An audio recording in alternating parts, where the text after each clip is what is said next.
Bonjour. Alors le sujet d'aujourd'hui, c'est la base de notre foi et de notre connaissance de Dieu. Et aujourd'hui, ça va être, le thème c'est que notre connaissance de Dieu ne peut pas être obtenue et ne peut pas se transmettre par la sagesse des discours humains ou par notre propre éloquence, mais notre connaissance de Dieu doit provenir de la prédication de la croix, de la prédication de la parole de Dieu et de la croix de Jésus-Christ.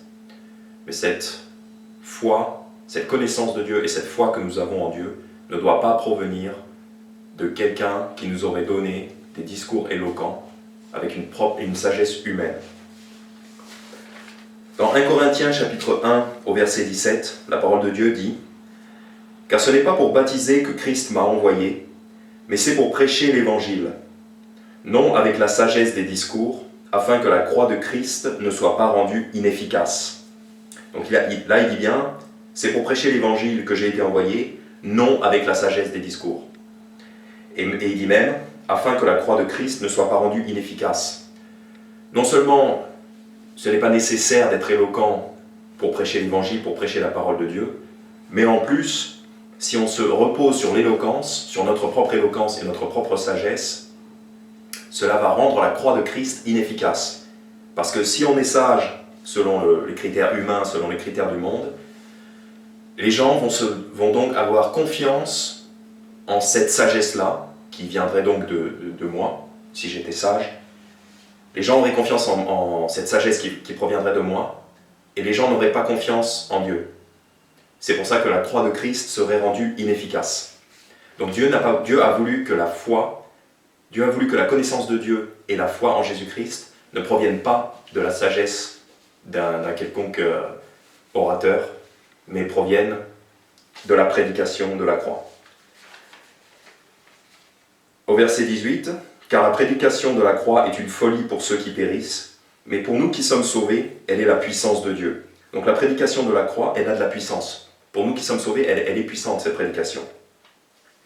Au verset 19, il est dit, « Car il est écrit, je détruirai la sagesse des sages, et j'anéantirai l'intelligence des intelligents. » Où est le sage? Où est le scribe? Où est le disputeur de ce monde? Dieu n'a-t-il pas rendu folle la sagesse de ce monde? Parce que oui, en fait, la sagesse de ce monde ne peut pas faire connaître Dieu. D'ailleurs, au chapitre 2 et au verset 11, il est dit, « De même aussi, personne ne connaît les choses de Dieu, si ce n'est l'Esprit de Dieu. » Donc la sagesse de ce monde, qui provient des hommes, ne peut pas connaître l'Esprit de Dieu. Ne peut pas connaître les choses de Dieu. Ce qui nous fait connaître les choses de Dieu, c'est l'Esprit de Dieu. D'ailleurs, en Job, chapitre 12, verset 25, c'est le prophète Job qui dit, donc le prophète Job parle de ce que Dieu fait aux hommes. Donc c'est-à-dire Dieu, il ôte le sens aux chefs des peuples de la terre, et il les fait errer dans un désert sans chemin. Il tâtonne dans les ténèbres, sans aucune clarté, et il les fait errer comme un homme ivre. Donc ça, c'est les gens qui se reposent sur la sagesse humaine pour connaître Dieu. Ils sont dans les ténèbres comme des ivrognes, ivres. Et donc c'est pour ça qu'ils ne peuvent pas connaître Dieu. Donc en 1 Corinthiens 21, il est dit, on continue le passage, « Car, tandis que dans la sagesse de Dieu, le monde, par la sagesse, n'a point connu Dieu, il a plu à Dieu de sauver ceux qui croient par la folie de la prédication. Car les Juifs requièrent un signe, et les Grecs recherchent la sagesse. » Donc les Juifs requièrent un signe, mais ça non plus, c'est pas comme ça que Dieu a voulu se révéler. Dieu a voulu se révéler par la folie de la prédication. Il a choisi de sauver ceux qui croient par la folie de la prédication, et non pas par une éloquence sage des discours. Car les Juifs recherchent un signe, mais Jésus-Christ leur a dit, une génération méchante et adultère recherche un signe, mais il ne lui sera donné d'autre signe que celui du prophète Jonas. Donc c'est vraiment une génération méchante et adultère qui recherche un signe.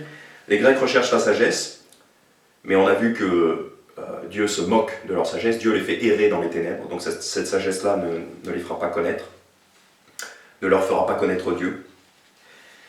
Verset 23, « Mais nous prêchons Christ crucifié, scandale pour les Juifs et folie pour les Grecs. » Donc oui, nous n'essayons pas d'être éloquents. D'ailleurs, les gens éloquents, ils vont avoir tendance à se glorifier eux-mêmes. Parce que quand on est éloquent, on a tendance à être orgueilleux, à devenir orgueilleux. Voilà, mais Dieu n'aime pas ça. Dieu déteste l'orgueil d'ailleurs. Et donc c'est pour ça qu'il ne veut pas que ce soit des hommes éloquents et sages qui le représentent, du moins pas des hommes qui ont la sagesse du monde, mais Dieu veut être représenté par des hommes qui ont la sagesse de Dieu et donc qui utilisent la parole de Dieu. Et on voit bien que les Grecs, le grec typique qui recherche la sagesse ne croira pas à la folie de la prédication, ne croira pas à l'évangile. On en a un exemple en Acte 17 au verset 32. Donc c'est Paul qui prêche aux Athéniens, il leur dit, pardon, la Bible dit au verset 32, « Et quand ils entendirent, donc quand les Athéniens entendirent, quand ils entendirent parler de résurrection des morts, les uns se moquèrent, les autres dirent, nous t'entendrons une autre fois sur ce sujet. » Donc on voit bien qu'il y en a beaucoup, quand ils ont entendu parler de cette résurrection, qui pour eux est une folie, ils se moquent. Et c'est normal, parce qu'ils recherchent la sagesse. Ils recherchent une sagesse qui provient de la nature, du raisonnement humain, mais Dieu a choisi la folie de la prédication pour se faire connaître. D'ailleurs, il dit bien en Ésaïe 55, on va finir là-dessus,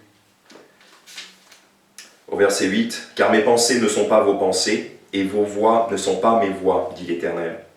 Car autant les cieux sont élevés au-dessus de la terre, autant mes voix sont élevées au-dessus de vos voix, et mes pensées au-dessus de vos pensées. » Donc Dieu nous dit, mes pensées, les pensées de Dieu sont au ciel, et nous on est sur la terre. C'est pour ça on ne peut pas le connaître par la sagesse qui vient de nous, parce que Dieu est extérieur à la création. Dieu est extérieur à la création, et en particulier à la terre. Dieu est supérieur, il est au ciel. Donc on ne peut pas le connaître par une sagesse qui provient d'en bas. Donc la sagesse qui provient d'en haut doit nous révéler Dieu. C'est ça. Donc quand on prêche, on s'appuie sur la Bible, on s'appuie sur la folie de la prédication de la croix, et on n'essaye pas d'être éloquent et de démontrer des arguments de la sagesse humaine. Amen.